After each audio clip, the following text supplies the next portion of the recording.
बिस्मिल्लाहिर्रहमानिर्रहीम। स्टूडेंट्स, आज हम पढ़ने वाले हैं स्टैटिस्टिक को। तो इस हवाले से आपको आज बेसिक इंट्रोडक्शन करवाया जाएगा कि किस तरह how can you differentiate between mathematics and statistic and what you will be learn during this course work.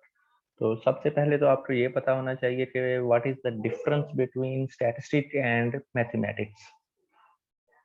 तो स्टैटिस्टिक में आपके पास जो नंबर ऑफ वैल्यूज होती हैं that is are real one, और कुछ भी इमेजिनरी नहीं होता। जैसे आप फेमिलियर हैं कि हमारे पास जो मैथमेटिक्स है वहाँ पर number of values most of situations में इमेजिनरी वैल्यूज ली जाती हैं, और वहाँ पर लेट अज्यूम की कंसेप्ट बहुत ज़्यादा चलता है। यानी वहाँ पर हमारा जो थ्योरेटिकल अंडरस्टैंडिंग बहुत ज़्यादा होती है, थ्योरेटिकल डिस्कशन की बिना पर आप चीज़ें एवेल्युएट करते हैं और उन्हें फर्दर प्रूफ की तरह भी थ्योरेटिकली ही लेकर चलते हैं। But in our course statistics and probability, यहाँ पर आपको जो भी हमारी डिस्कशन होगी, जो भी हमारा प्रूफ होगा, that is based on some real values. तो that is a major key difference between the mathematics and statistics. Statistics based on real values, but on the other side that is a basic level difference, you can not elaborate in much more advance level. So in mathematics, you have some imaginary values or some hypothetical population which not exist in our real world. So that is a key difference. So statistic, as you familiar with that, statistic का course हमारे syllabus में early matrix level पर भी include होता है, और further intermediate और अब हर डिपार्टमेंट में पढ़ाया जाता है। और आप सब जानते हैं कि स्टैटिस्टिक्स और कंप्यूटर साइंस, ये वह दो कोर्सेज हैं जो कंपलसरी सब्जेक्ट के अलावा हर डिपार्टमेंट में पढ़ाए जाते हैं, ताकि जो बच्चे हैं उनकी टेक्नोलॉजी से और डाटा एनालिसिस उन्हें इस चीज़ों से फेमिलियर हो सकें और इन चीज़ों के बारे में जान सकें।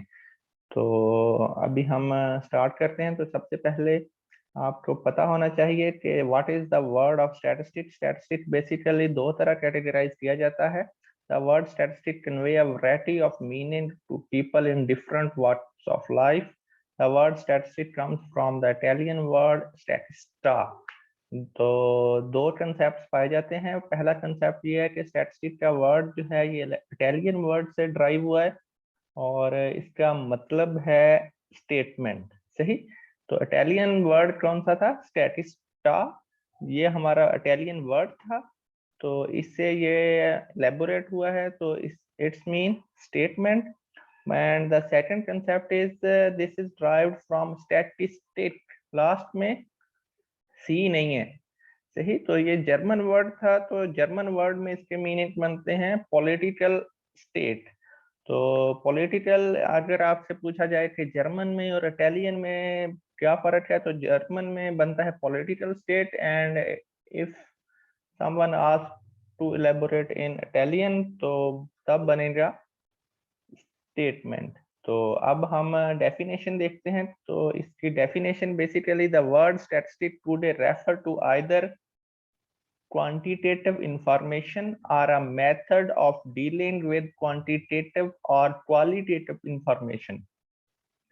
तो हमारे यहाँ आज के दौर में स्टैटिस्टिक बेसिकली जो कैटेगराइज होती है, that is not a scientific subject, that is a scientific tool to elaborate scientific phenomena. तो ये हमारे पास कोई ऐसा मेजर साइंटिफिक सब्जेक्ट नहीं है। यहाँ पर हम साइंटिफिक टूल्स का इस्तेमाल करते हैं। That is a basically scientific tool to elaborate some phenomena, some scientific or non-scientific, or as you know कि आप इन चीज़ों के बारे में अंडरस्टैंडिंग डेवलप करते हैं। और स्टैटिस्टिक में आपके पास जो सेट ऑफ वैल्यूज हो सकती हैं वो क्वालिटी भी हो सकती है और क्वांटिटी भी। आपकी किसी चीज़ की खसूसियत, किसी चीज़ की मिकदार, बहुत चीज़ें, दोनों चीज़ें आप ले सकते हैं। तो ये बेसिकली आपके पास स्टैटिस्टिक्स जो डील करता है, बेसिकली आपके पास मिकदारी वैल्यूज को डील करता है। जो आपके पास एट्रीब्यूट्स आते हैं, जैसे हमारे पास एट्रीब्यूट्स में जेंडर है, आपके पास रेजिडेंसी लेवल है, urban area, rural area, caste है, रिलीजन है। तो ऑल दीज आर एट्रीब्यूट्स। तो जो एट्रीब्यूट्स आते हैं उन्हें हम फर्दर ट्रांसफॉर्म कर लेते हैं इन क्वांटिटी मिकदार के में उन्हें फिर कोडिंग करके उन्हें हम ट्रांसफॉर्म कर लेते हैं। तो स्टैटिस्टिक बेसिकली डील करता है ओनली ऑन मिकदारी वैल्यूज को। तो ये आपको पता होना चाहिए कि यहाँ पर आपको स्पेसिफिकली जो नंबर ऑफ वैल्यूज हैं या आप एट्रीब्यूट्स डील नहीं होते, यहाँ पर एट्रीब्यूट्स को आप ट्रांसफॉर्म करते हैं।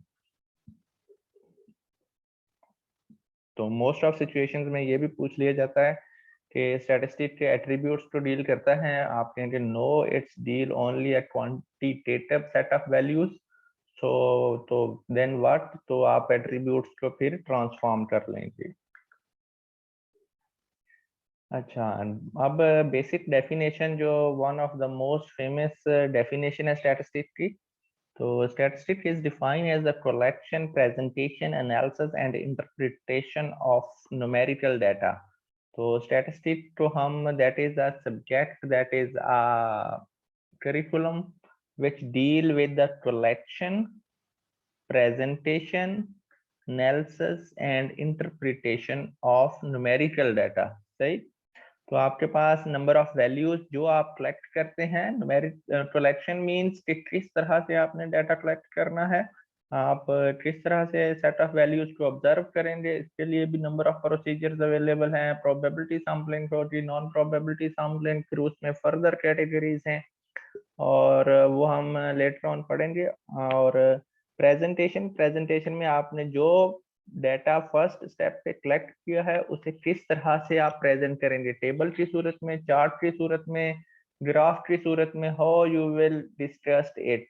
तो ये आपके पास आता है प्रेजेंटेशन।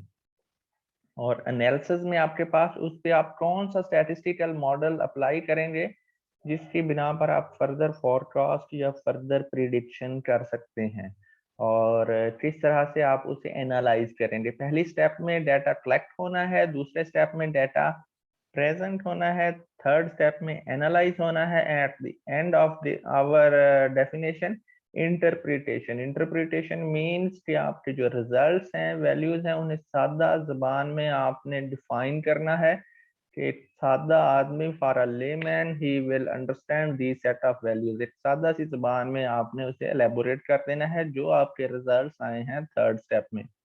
अच्छा, इसमें एक बात याद रखनी है कि इसमें आपके पास जो भी डाटा आ रहा है, जो स्टेप्स हैं, आपने वो सेम इसी तरह फॉलो करने हैं, इसमें कोई शफल नहीं करना। मोस्ट ऑफ टाइम ये ऑब्जेक्टिव्स में आ जाता है, तो ऑब्जेक्टिव्स में उनसे शफल करके पूछ लिया जाता है स्टूडेंट से, तो आपने इन्हें शफल नहीं करना, इनके स्टेप्स सेम इसी तरह ही याद करने हैं। जैसे अब यू नो कि चाय बनाने के लिए सबसे पहले आप आग आग जलाते हैं, फिर आप पानी डालते हैं, पत्ती डालते हैं, एक्स वाई जी, तो एक स्पेसिफिक प्रोसीजर को फॉलो करते हैं। तो इसी तरह डाटा कलेक्शन में भी आपके पास जो स्पेसिफिक प्रोसीजर ही फॉलो होगा, और प्रॉपर इंटरप्रिटेशन पर पहुंचने के लिए हमें एक स्पेसिफिक प्रोसेस को ही लेके चल रहे हैं। तो these 4 steps will be written in the same way as these are appear here. So statistics is a science and arts of dealing with figure and facts. तो स्टैटिस्टिक बेसिकली एक art है, एक साइंटिफिक टूल है कि किस तरह से आपने डाटा के साथ खेलना है, किस तरह से डाटा के साथ आपने अपनी जो वैल्यूज हैं वो ले सकते हैं, और उससे किस तरह से आप उसे फर्दर प्रिडिक्शन या फॉरकास्टिंग कर सकते हैं कि after some interval something will be happen if we do not to some significant measures against that phenomena। अच्छा, स्टैटिस्टिक का रोल अब कंप्यूटर साइंस में किस तरह है कि why you are learning statistic, because you have no idea about data analysis. तो आप क्यों पढ़ रहे हैं, इसके बारे में आपको क्या फायदा है, कंप्यूटर साइंस के स्टूडेंट के लिए ये किस तरह इफेक्टिव है। Statistic is used for data mining, speech recognition, visions and image analysis, data compression, artificial intelligence and network and traffic modeling। तो स्टैटिस्टिक का जो इस्तेमाल है वो आपको बेसिकली आपके जो भी टूल, सॉफ्टवेयर, आप जो भी इंस्ट्रूमेंट बनाते हैं उन्हें रिकग्नाइज करने के लिए बहुत ज़्यादा हेल्पफुल है। जैसे आप अब ऑब्जर्व करते हैं कि अब हमारे पास जो वेबसाइट डिफरेंट, अगर आप वेबसाइट ब्राउजिंग करते हैं तो वहाँ पर अब डिफरेंट कैप्चा जो आपको शो होते हैं वो इमेज की फॉर्म में होते हैं, सही। तो इमेज में आप उनकी रिकॉग्नाइजेशन जो है वो आपको किस तरह से शो होने, that is basically based on some statistical models how will be appear on your screen. तो वहां पर भी बेसिकली आपके पास स्टैटिस्टिक ही इस्तेमाल हो रही होती है। आपके पास आर्टिफिशियल इंटेलिजेंस में भी मशीन लर्निंग आ जाती है, उसमें भी आपको स्टैटिस्टिक का इस्तेमाल करना पड़ता है और आपके लिए वो हेल्पफुल होती है। अच्छा, तो अब आपके पास है statistical background is essential for understanding algorithm and statistical properties that form the backbone of computer science। तो अब आपके पास नंबर ऑफ सॉफ्टवेयर अवेलेबल हैं। आप बाई क्लिक मेथड वहां से आप जो भी डाटा है, जो भी एनालिसिस है कर सकते हैं, वहां से आप ले सकते हैं। जैसे एसपीएस है, आर है, मैटलैब है, SAS है, और भी बहुत से स्टैटिस्टिकल सॉफ्टवेयर अवेलेबल हैं। But why you are learning, तो आपको क्यों पढ़ने की जरूरत पड़ रही है? बेसिकली आपको एक अंडरस्टैंडिंग डेवलप करने की जरूरत है कि ये वैल्यूज जो भी सॉफ्टवेयर आपको दे रहा है वो किस तरह से आ रही हैं, किस तरह से वो प्लस माइनस या division, subtract, square root, under root, किस तरह से वो होके आपको शो हो रही हैं। तो बेसिकली आपको अंडरस्टैंडिंग डेवलप करना ऑब्जेक्टिव है। फर्दर आपको कोई इसमें मेजर रॉकेट साइंस लगाने वाली बात नहीं है। And now moving to our today last slide, use and application of statistics. Basically first step, it facilitates comparisons। ये हमें जो डिफरेंट फिनोमेना हैं उनके कंपैरिजन करने में मदद फराहम करती है कि instrument one is better as compare to second one, or person one is better as compared to second one, and next one is simplify the message of figures। It helps in formulating and testing of hypothesis। It helps in prediction। तो ये prediction करने में भी मदद फराहम करती है कि आफ्टर 5 ईयर, आफ्टर 10 ईयर हमें किस चीज़ की ज़रूरत पड़ेगी, हमें क्या चीज़ें दरकार हैं, और हमें एजुकेशनल इंस्टीट्यूट्स चाहिए, हमें मोटरवे चाहिए, हमें हॉस्पिटल्स चाहिए। तो इन सारी चीज़ों के बारे में प्रिडिक्शन और फॉरकास्टिंग में जो स्टैटिस्टिक का इस्तेमाल है वो बहुत ज़्यादा हेल्पफुल है।